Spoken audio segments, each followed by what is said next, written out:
Film की शुरुआत होती है सैम नाम के एक बंदे से जो ट्रेन में सफर कर रहा होता है। उसकी जिंदगी बिल्कुल भी ठीक नहीं चल रही होती। हर मोड़ पर उसे परेशानी का सामना करना पड़ता है। पता चलता है कि वो एक सुनसान रेगिस्तान जैसे शहर जा रहा है जहाँ उसे नई नौकरी शुरू करनी है। ट्रेन में वो अकेला बैठ के खाना खा रहा होता है और उसके सामने एक औरत बैठी होती है, साथ उसका बच्चा भी होता है। सैम उसके हालात देख के अपना खाना उसे दे देता है। अब जब वो स्टेशन पर उतरता है तो पूरी जगह खाली होती है। हालांकि कंपनी ने कहा था कि रिक नाम का एक बंदा होगा जो उसे लेने आएगा। सैम इधर उधर देखता है, फिर उसे कमरे में एक आदमी दिखाई देता है। सैम उससे बात करने की कोशिश करता है पर वो बंदा उसे इग्नोर कर देता है। सैम उससे पूछता है बाथरूम कहाँ है, तो वो बंदा बस इशारे से बता देता है। सैम को उस पर गुस्सा आता है पर वो चुप रहता है और वॉशरूम चला जाता है। फारिग होने के बाद बाहर से एक आदमी की आवाज आती है, जल्दी निकलो भाई, यहाँ पानी भी पैसों का है। असल में यही वो रिक है जो सैम को कंपनी तक पहुंचाने वाला है। सैम कहता है हो गया भाई, बस निकल रहा हूँ। अब दोनों गाड़ी में बैठते हैं और कंपनी की तरफ रवाना होते हैं। रास्ते में रिक बोलता है तुझे $300 देने होंगे ट्रैवल के। सैम चौंक के कहता है यार कंपनी ने तो कहा था $200। रिक गुस्से में कहता है अगर 300 दे सकता है तो ठीक, नहीं तो उतर जा। सैम सोचता है कि कोई दूसरा रास्ता तो है नहीं,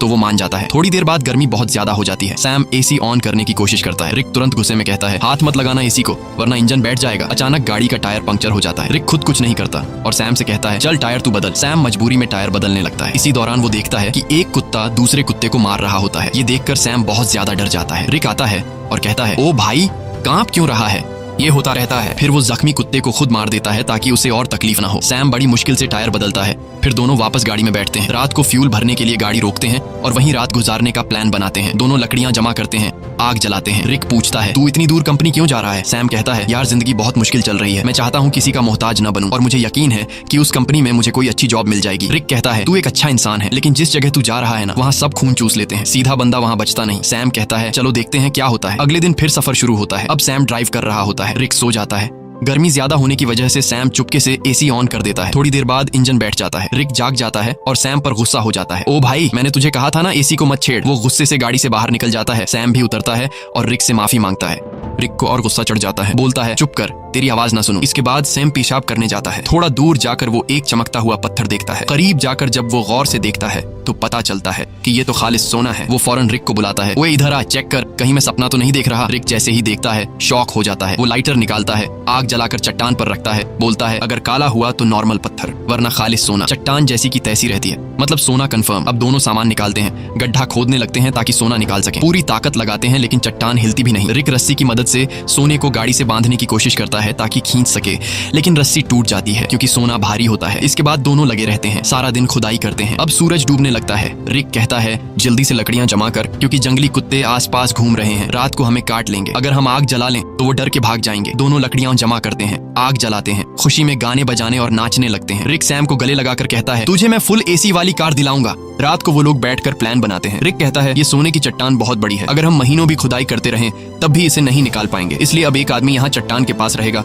और दूसरा जाकर खुदाई की मशीन लेकर आएगा। सैम कहता है भाई तू जाकर ले आ, मैं चट्टान का ध्यान रखूंगा। रिक कहता है नहीं भाई तू जा, मैं चट्टान के पास बैठूंगा, ये रेगिस्तान है, हर तरफ जंगली जानवर हैं, तू ये बर्दाश्त नहीं कर पाएगा। सैम कहता है कोई बात नहीं, तू मेरी टेंशन मत ले, मैं सरवाइव कर लूंगा, तू वैसे भी चोर है, हो सकता है तू सोना लेकर भाग जाए, तुझ पे कैसे भरोसा करूं। रिक कहता है ठीक है भाई मैं जाता हूँ, तू सोने का ध्यान रखना। अगले दिन वो लोग राशन बांटते हैं। रिक सैम को एक सैटेलाइट फोन देता है ताकि दोनों आपस में कांटेक्ट में रहे। रिक कहता है मेरे एक दोस्त के पास खुदाई की मशीन है, वही लाऊंगा, बस दुआ कर गाड़ी रास्ते में खराब ना हो, मुझे वापस आने में 5 दिन लग सकते हैं। और फिर वह चला जाता है। सैम सोने पर मिट्टी डाल देता है ताकि अगर कोई इधर से गुजरे तो सोने को देख न सके। वो एक छोटा सा टेंट भी लगा लेता है चट्टान के पास और अपना सारा सामान उसके अंदर रख देता है। सूरज डूबने से पहले वो लकड़ियां इकट्ठा करता है ताकि रात को आग जला सके। रात को वो आग जलाकर बैठ जाता है, खाने में से थोड़ा सा खाता है और बाकी रख देता है। अचानक उसे जंगली कुत्तों की आवाजें सुनाई देती हैं और उसे एहसास होता है कि अकेले होने की वजह से वो आसान शिकार है। वो डर जाता है और चाकू हाथ में लेकर सो जाता है। अगली सुबह सूरज की तेज धूप से उसकी आंख खुलती है। बहुत गर्मी और थकावट होती है, नींद पूरी नहीं हुई होती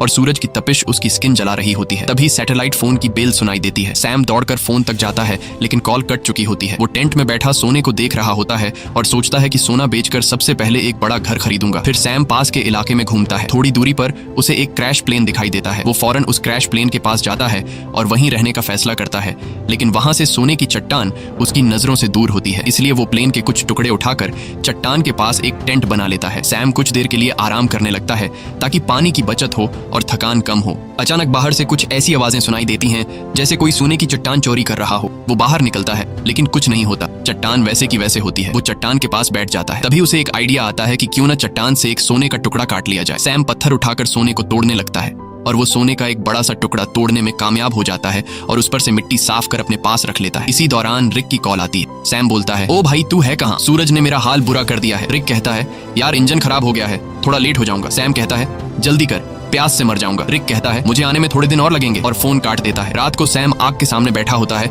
तो कुत्ते चारों तरफ से आवाजें निकालने लगते हैं। सैम को डर लगता है कि कहीं सब कुत्ते एक साथ हमला न कर दें। वो हाथ में जलती हुई लकड़ी पकड़ लेता है ताकि कुत्ते भाग जाएं। वो रात भर कुत्तों के डर से जागा रहता है। सुबह होती है, वो सोना चाहता है लेकिन सूरज ने उसकी खाल जला दी होती है। दर्द से वो सो नहीं पाता। वो पानी पीने जाता है लेकिन पानी भी बहुत कम बचा होता है। इतने में वो देखता है कि एक सांप उसकी तरफ आ रहा है। वो उसे मारने की कोशिश करता है ताकि खा सके, क्योंकि खाना भी लगभग खत्म हो चुका होता है। लेकिन सांप को मारते वक्त पानी की बोतल गिर जाती है और बस थोड़ा सा पानी बचता है। फिर वो दोबारा प्लेन वाले एरिया में जाता है, उम्मीद करता है कि शायद कुछ खाने पीने को मिल जाए। तभी वो देखता है कि दूर से एक इंसान आ रहा है। वो फौरन अंदर जाकर प्लेन में छुप जाता है, लेकिन वो इंसान प्लेन के पास आ जाता है और सैम को बाहर आने को कहता है। करीब आकर पता चलता है कि वो तो एक लड़की है जो उससे बात करना चाहती है, लेकिन सैम उससे बात करने को तैयार नहीं होता। लड़की पूछती है, तुम यहाँ बैठकर क्या कर रहे हो और यही जगह क्यों चुनी? सैम कुछ नहीं कहता, बस चुप रहता है। थोड़ी देर बाद सैम लड़की से कहता है कि वो इस प्लेन में रह सकती है और खुद वहां से चला जाता है। लड़की कहती है, तुम मुझसे कुछ छुपा रहे हो। वो सैम के पीछे पीछे चलने लगती है और उसके साथ कैंप तक पहुंच जाती है। वो बार बार सैम से पूछती है, तुम यहाँ कैसे पहुंचे? अब सैम घबरा जाता है। वो सोचता है, इससे पहले कि ये सोना देख ले, किसी तरह इसे यहाँ से भगा दूं। सैम लड़की से कहता है, क्यों आई हो मेरे पीछे? यहाँ तुम्हारी कोई जरूरत नहीं है, तुम्हें यहाँ से चले जाना चाहिए। लड़की कहती है, मैं तब तक नहीं जाऊंगी जब तक ये ना पता चल जाए कि तुम मुझे यहाँ से भगाने की कोशिश क्यों कर रहे हो।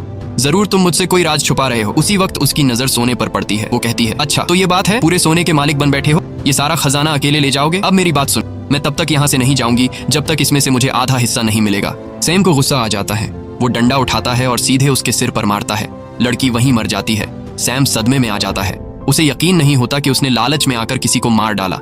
फिर खुद को संभालता है, उसकी सारी कीमती चीजें उठाता है, एक गड्ढा खोदता है और उसकी लाश को दफन कर देता है। कुछ देर बाद वो देखता है कि एक कुत्ता आकर उस गड्ढे से लाश निकालने की कोशिश कर रहा है। सैम भाग कर आता है, कुत्ते को हटाता है, लाश बाहर निकालता है और आग लगा के बॉडी को जला देता है। अगले दिन उसकी आंख फोन की घंटी से खुलती है। सैम रिक से कहता है, ओ भाई तू कहाँ है? भूख से मेरी जान निकल रही है, अगर तू जल्दी नहीं आया तो मैं भूख और प्यास से मर जाऊंगा। रिक कहता है, सॉरी यार, मुझे पता है तू बहुत तकलीफ में है, मैं जल्दी आ रहा हूँ, बस ये जो खुदाई वाली मशीन है बहुत स्लो है, थोड़ा टाइम और लगेगा। सैम परेशान हो जाता है। भूख प्यास से उसकी हालत खराब है, ऊपर से डर कि कोई जंगली जानवर हमला न कर दे। कुछ देर बाद वो देखता है कि एक गाड़ी सड़क से जा रही है। वो सोचता है, क्यों ना सोने का एक टुकड़ा लेकर यहाँ से निकल जाऊं, लेकिन ज्यादा सोने की लालच ने उसे रोक लिया। वो चाहता तो सोने का एक टुकड़ा लेकर जा सकता था जिससे उसकी जिंदगी बदल सकती थी, लेकिन ज्यादा की चाह ने उसे यहीं रुकवा दिया। सैम शाम से पहले रात के लिए लकड़ियां इकट्ठा करता है, लेकिन अचानक एक बहुत तेज रेतीला तूफान आता है। वो टेंट की तरफ भागता है, लेकिन तूफान उसका टेंट उड़ा देता है। सैम जान बचाने के लिए इधर उधर भागता है, लेकिन तभी एक पेड़ उस पर गिर जाता है। तूफान रुकने के बाद